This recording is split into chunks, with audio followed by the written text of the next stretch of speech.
Students, ನಾನು ನಿಮ್ಮ mathematics mentor Vaishnavi. ಮಕ್ಕಳೇ, ಇಲ್ಲಿ ಕೊಟ್ಟಿರುವಂತಹ ಈ ಒಂದು ಪ್ರಶ್ನೆಯನ್ನು ಅಬ್ಸರ್ವ್ ಮಾಡಿ.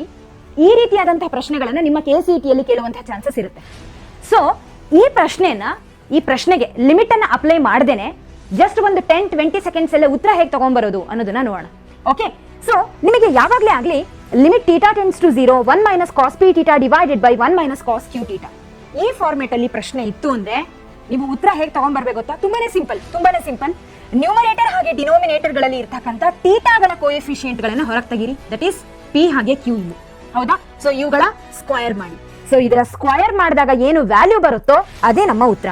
ಸೊ ಇಲ್ಲಿನೂ ಅದೇ ಕೆಲಸ ಮಾಡಿ, ಹೌದಾ? ಸೊ ಇಲ್ಲಿ ಥೀಟಾಗಳ ಕೋಎಫಿಷಿಯಂಟ್ ಏನು 4/6. ಸೊ ಇದರ ಸ್ಕ್ವಯರ್ ಮಾಡಿ. 4 ಸ್ಕ್ವಯರ್ ಅಂದ್ರೆ 16, 6 ಸ್ಕ್ವಯರ್ ಅಂದ್ರೆ 36. ಆದ್ರೆ 16/36 ನಮಗೆ ಎಲ್ಲೂ ಇಲ್ಲ.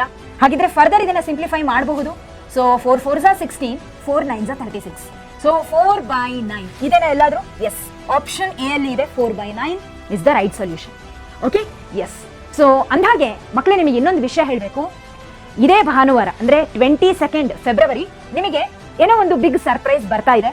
ಸೊ ನಿಮಗೆಲ್ಲ ಈ ಸರ್ಪ್ರೈಸ್ ಏನು ಅಂತ ತಿಳ್ಕೋಬೇಕು ಅನ್ನೋ ಕುತೂಹಲ ಖಂಡಿತ ಇರುತ್ತೆ. ಹಾಗಿದ್ರೆ ಆ ಸರ್ಪ್ರೈಸ್ ಏನು ಅನ್ನೋದನ್ನ ತಿಳ್ಕೋಬೇಕು ಅಂದ್ರೆ 22 ಫೆಬ್ರವರಿ ನೀವು ಲೈವ್ ಜಾಯಿನ್ ಆಗ್ತೀರಾ. ಸೊ ಇದ್ರ ಬಗ್ಗೆ ಇನ್ನೂ ಹೆಚ್ಚಿನ ಮಾಹಿತಿ ನಿಮಗೆ ಇಷ್ಟರಲ್ಲೇ ಗೊತ್ತಾಗುತ್ತೆ. Stay tuned.